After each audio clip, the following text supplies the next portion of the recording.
Ladies and gentlemen, this is Current Yield, Grant's interest rate observer of the air. I am Jim Grant, and with me today, as always, Eric Whitehead, who is at the console, spinning the dials. He's our engineer, and Evan Lorenz, the great Evan Lorenz, deputy editor of Grant's. And our special guest is none other than Bob Farrell, the great market technician who, with Merrill Lynch for so many years, was by himself and his own self for so many years, and is in Florida at the moment, living large, but still, I think, knowing more about the business of buying low and selling high than most of us who do it every single day for pay. So, Bob Farrell, welcome to Grant's podcast. Thank you, Jim. We have known each other for what, 102 years or at least that.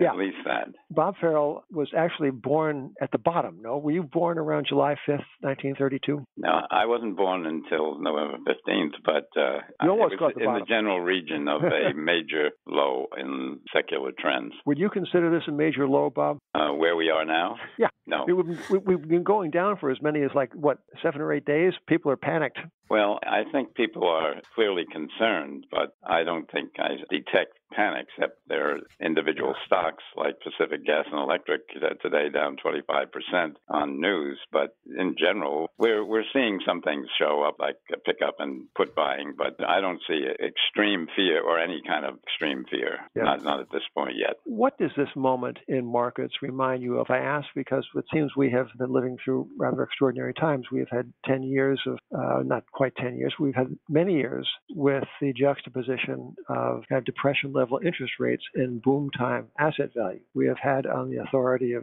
Richard Silla, the very knowledgeable financial historian at NYU, we have had interest rates we have not seen in some cases for 3,000 years. And we have had a regime, supposedly, of the final triumph of passive investing over the active kind. All of these things have come together more or less at this moment. And how do you begin picking apart what is new and what is the same in markets? We seem to have some of both. Well, my opinion has been for some time that we live in or with distinctive markets.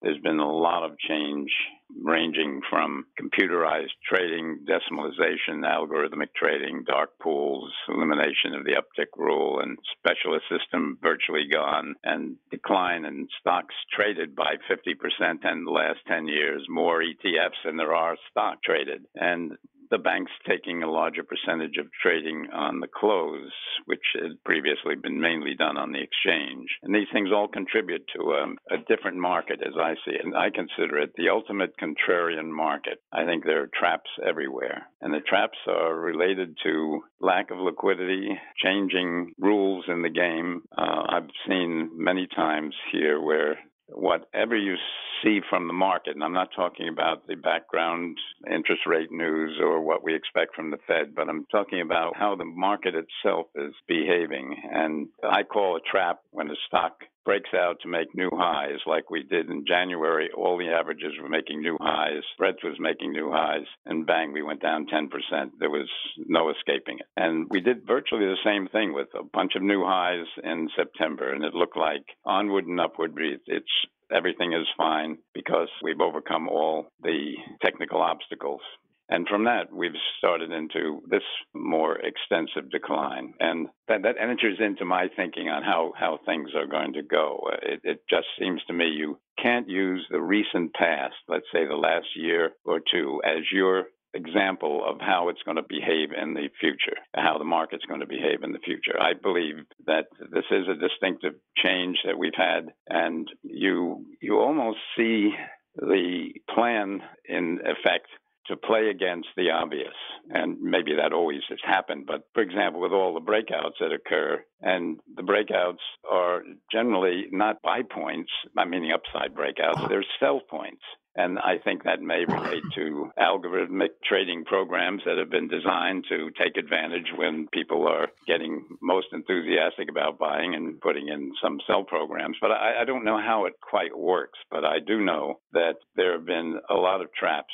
Just take the price of oil, for example. When the price of oil broke out through $72, it was like 4-year highs, and it had all the forecasts coming up with things like we're going to 85, 100. And from there, it was no distribution, just a reversal. And we're down in a straight line like 27, 28%. And maybe that's going to be climactic. But from looking at what the market is doing, it is making it harder and harder to be a good trader, or anybody following technical things like you got to have a breadth divergence before it. Hey, and now a word from our sponsor, whose name is Purple. So here's a question, ladies and gentlemen. How did you sleep last night? I can speak for myself. I slept a little fitfully because of the mattress. Now, if I had a good mattress, I would not be thinking about deadlines. I wouldn't be thinking of getting up at dark 100 to catch a plane for Chicago. I would not be thinking about the uncorrected proofs of the next book. No, I would be sleeping properly. So you're wondering, how is Purple different from other mattresses? Well, it will probably feel different because it uses this brand new material that was developed by an actual rocket scientist. It's not like a memory foam you might be used to. The Purple material feels unique because it's both firm and soft at the same time, so it keeps everything supported while still feeling really comfortable. Plus, it's breathable, so it sleeps cool. It ends up giving you this zero gravity-like feel, so it works for any sleeping position. So here are the proof points.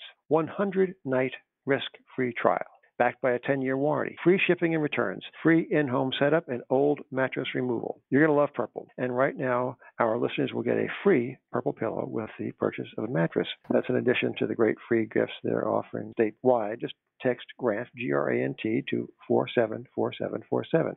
The only way to get this free pillow is to text GRANT to 474747. That's GRANT to 474747. Message and data rates may apply. Thank you, Purple. Bob, number 2 of your 10 rules is that excesses in one direction will lead to an opposite excess in the other. We certainly have had seemingly excessive lows in interest rates, very low interest rates. Do you expect this to be reversed? Yes. I think a 35, or maybe it's longer than that, year bull market in bonds has ended. I think that the odds are that bond returns are going to continue to be disappointing. But I think it's with cyclical interruptions. Like right now, one of the interesting things is the 10-year bond yield has broken out. It broke out around 310, maybe, or 36, and we ran up to 325. So that looks like, we're onward and upward for interest rates. But my feeling is each time we've gotten these kinds of, my observation really is each time we've gotten these kind of obvious signals that the markets are on their way to wherever we hope they're going or think they're going, there's a reversal that takes place. And there's been plenty of them. For example, when small caps made their high in September, it was straight down. Everything was in gear, and yet they topped and it was straight down 16% in 2 months. Housing made new all-time highs in January, and they've been down for 9 months, 35%. And in most of these cases, there's no chance to get out on a rally. I think it's a pretty big thing about what happens to interest rates right here, obviously. But I think there's a chance that this breakout we've seen on the Treasury bond yield is not going to follow through. And I don't know what will be the trigger to that, but I think from a technical standpoint, I'm skeptical that this is going to follow through, and that'll have implications for a number of things. Is this a bear market in the stocks or a bull market in the stocks, in your opinion? Well, I think you have to judge about where we are now with stocks. Stocks have gotten very oversold and now have had a rebound rally that's apparently failing or going back for some test. But I think the way I'd look at it is if we made the peak in stocks recently, or January and in September, with everything in gear on the upside, I think we're going to make the low with everything in gear on the downside. And my guess is that low is going to come in this between now and the end of the year. We do have a good chance that some seasonal factors will come in, but we're very oversold. But I think if the market breaks either the low we made recently in various averages or the February low that was made this year, I think then it'll look like it's open end on the downside. But we'll already have been down substantially. Yeah. I mean, many stocks are in major bear markets already. One of the things that perhaps is a little bit different today than in many eras in the past is that the Federal Reserve is so much in our lives. It is front and center in the news. It is seemingly the hand that guides us all in our temporal affairs. It's almost as if the umpires were playing the game and the shortstop was in the stands watching them. I wonder if the stocks do break to lows at the end of this year, might the Fed not capitulate in its program of raising rates? And if that were to happen, what might happen to the price of gold? Well, I think the odds to me is that we are going to get a rally in the price of gold. Gold has acted very poorly for a good deal of the past several months, but it kind of gets down to lower rates for an interim period, some cyclical period. Say the Fed says something like they're not going to be as aggressive in raising rates next year because the economy seems, to be slowing down. I would think with a market that's been already correcting as much as it has, you could get the conditions for a good rally. Now, whether gold rallies kind of depends on whether the dollar responds to lower rates with more strength, because they do seem to go in opposite directions. But I think the chances are that even that bullishness about the dollar continuing to go up may get a fake out in the sense that the breakout doesn't follow through. So I'd say yes. I think there's a chance for gold to do better. What do you do with money?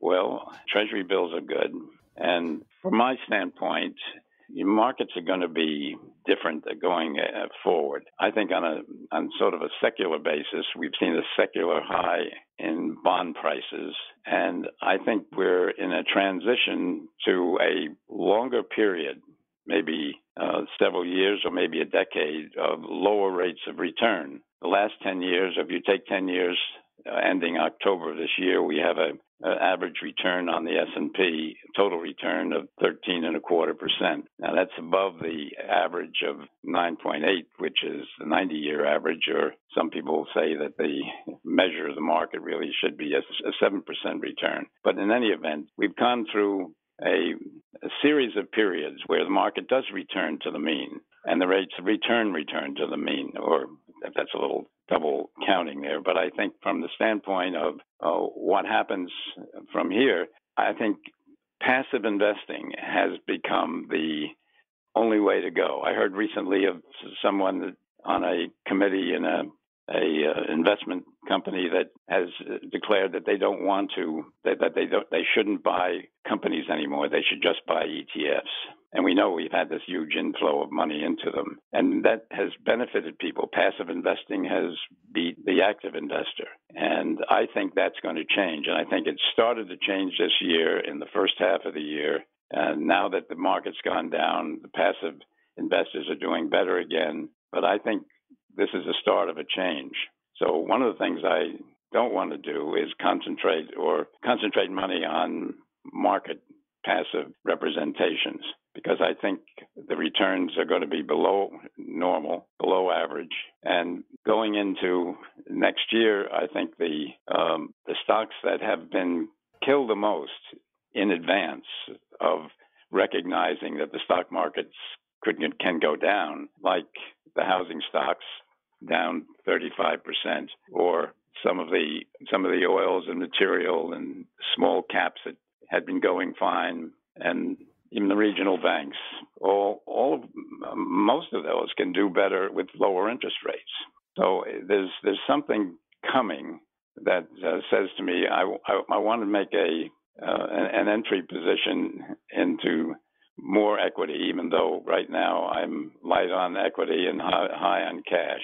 But I think that we will have a pretty good recovery from the bottom that we make, as long as the bottom isn't what we have right now. I mean, if this turns in, we get a bounce on the market. That's not, to me, something that you're likely to have a large potential in. So Bob, I think people are prone to talk about bear market territory. And as far as the general public is concerned, because they read this all the time in the Wall Street Journal, for example, 20% down is a bear market. Is that your idea of a bear market?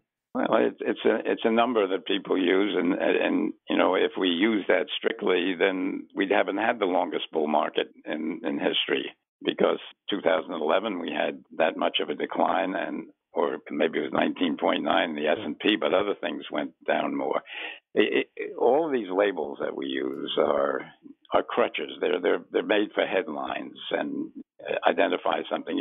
Right now, what would we say about Apple? Is Apple in a bear market because it's down 20% more? Well, do we say that about, a number of things? The housing area certainly is in a bear market. But the way I look at it, you've got so many conflicts, growth versus value, for example. And now we're hitting growth, so that's helping value. But value is already down. So I think when the market bottoms, that's why the stocks in the value area probably going to have the biggest bounces initially. But if the economy is slowing down, we'll go back to growth in sometime during next year. And this is the pattern of the market in just forever, which is the market educates you by the way it acts. Like if we have a very low volatility period for an extended time, the risk is increasing, but you don't know, when the black night has come crashing through the doors to interrupt party. But nevertheless, that's the kind of markets we're in. We're in markets where as soon as you get comfortable with what's really working is when you should be most concerned. And you've seen it all year in this past year. It's why people managing money on an active basis are having a tough time, because by the time they figure out what's going to do well, like who benefits from higher interest rates or who benefits from lower interest rates, we just keep going back and forth between risk on, risk off, defensive or cyclical, and there hasn't been consistency. So all we can do now is look for the next change, and I think timing is going to be more important as we go ahead, even though it's, on a long-term basis, buy and hold is what works the best. But you get the most people preaching buy and hold at market tops because they want to feel comfortable buying at high prices. And I don't know how much of a distribution pattern, how far we are into a distribution pattern in the market, but I know that a lot of stocks are already well along in bear markets and maybe ready to bottom to go the other way for a time. And so I think that I want to be gearing up with some cash to put into stocks as we go toward the end of this year. Bob, if my assumption, which is, is always dangerous. You make an assumption, and if it doesn't fit with what you think, you can be left behind because the market does something different. But nevertheless, I think when people get to the point of thinking open end on the downside, then I think we have the chance for a pretty good low that will at least give us a good intermediate or counter-cyclical move. Bob, having had a front row seat on all this since the 1950s, what does this era remind you of most? Well, I think it's distinctive. We're in the sense that there's so many things happening that I haven't seen before. I mean, when I talk about the market with traps, I'm sure it's happened before, but I don't see that there is a period that I can recall where it's just like this. I mean, the markets, I know you shouldn't say it's different this time, but we've been developing into something different. And it's why I believe that using the recent past for your precedent on what's going to happen, or, just looking at the traditional thing of the idea that when you get an inverted yield curve, then you're getting a warning that the market might be near a top. And we're getting a lot of damage here without having had the yield curve inverted yet. So the markets are, I think, distinctive here. Bob, you said that the markets are dangerous and it's hard to predict. At our fall conference, Dan Druckenmiller said that he's having trouble reading the market because algorithms so distort the price signal that he's no longer getting the information that he would normally get from, buying and selling and market opinion. Do you think that the market's less instructive as a teacher now than it used to be? It's a problem that I'm having, which is I want to believe what I've learned over many, many years, like there's a breadth divergence before every top, and there's markets follow through with momentum when they break out or they break down. And a lot of that isn't working. And I think it is the algorithmic programs that have been set up to trade against the obvious on the charts or on the signals that we look at. And in some ways, that's probably true of the sentiment numbers as well. Like right now, we have conflicting sentiment numbers. Put-call ratios looking good. That's why I think there may be a bottom between now and the end of the year that'll be at least tradable. And I think the other things, though, are it's something that we have to learn from and figure out what's the right contrary to make. I know I'm not speaking clearly here, but I do agree with what Stan has said about that. And for me, it's been a similar problem. But I'm trying to turn it around and saying I'm going to go against the obvious each time. And I would say 4 out of 5 times that's going to work. What's the obvious now that one should fade? How does one be contrary now? The breakout in the Treasury yield. That to me seems to be a contrary, or potential contrary. It hasn't failed yet. The rates in fact might come down. Rates come down as the next step. Yeah. Even though I think the long-term or the secular trend is changing for rates. I've forgotten what year it was, but you gave some advice not so long ago to college graduates that the financial world is changing and perhaps will not be so profitable a career path as had been, and that manufacturing might be the thing to do. How would you couch that advice now? Well, I do think that the financial business is changing, and it has been supported by the Fed having a very easy policy and very low interest rates that say there's no place to go but the stocks. But that's changing. And I think lower rates of return will be changing. I think there'll be less opportunity in the financial area once you get the recognition that stocks aren't having the kind of returns that are expected. I think the pension funds are going to have trouble with that, particularly since a lot of the public ones are underfunded. But I think in a general basis, it's something that is likely to continue to make it difficult to make money in the stock market, and then there'll be certain areas that'll do well. I'm thinking of different things. Like analysts are not as in demand, in my opinion, now that we have so many ETFs, because right. They just buy the stocks because they fit in the sector or fit in an index. And you don't need an analyst to tell you that. You got a different type of guy, a mathematician maybe. But the manufacturing is something that I just took as an example of what's out of favor, and nobody wants to go there. Then that's probably where an opportunity is developing. And I think that's still likely true, but it's maybe, what is manufacturing? Is it manufacturing computers and technology systems, or is it steel and copper and basic stuff?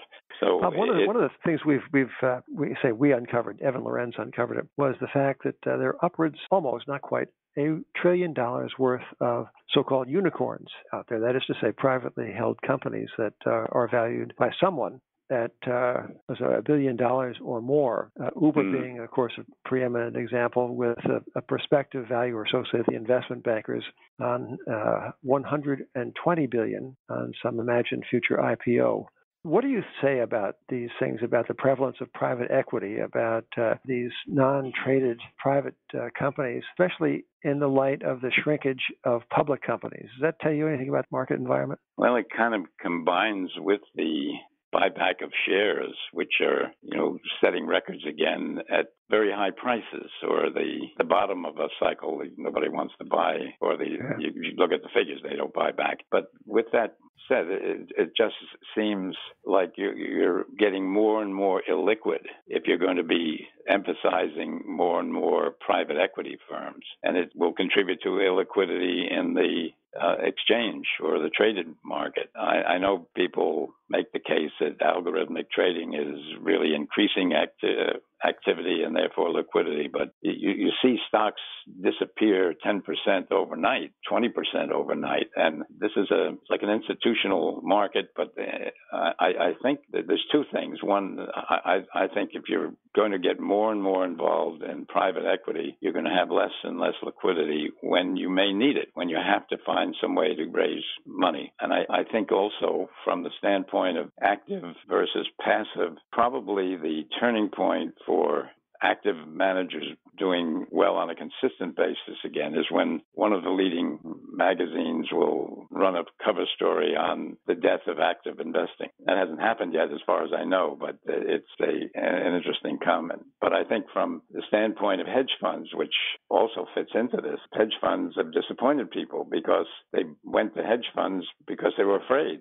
They didn't want to get hit with 2008 again. And so now that returns are going down, they don't want to be in hedge funds because they didn't do so well in them before. Your ninth rule among 10 rules to live by says that when all the experts and forecasts agree, something else is going to happen. What are the pernicious consensuses or the pernicious consensus that you see today? Well, it's certainly that rates are going higher, bonds are going down. Recently in September, we had the highest short position on bonds, I think, or on bond futures ever, or certainly in many years. But I think the whole picture is clouded for me. I can't tell you what everybody thinks right now, other than that rates are going up, the economy is going to be okay, earnings are going to be higher next year, and I think there's lots of room for disappointment in the forecasts that are there that I see as the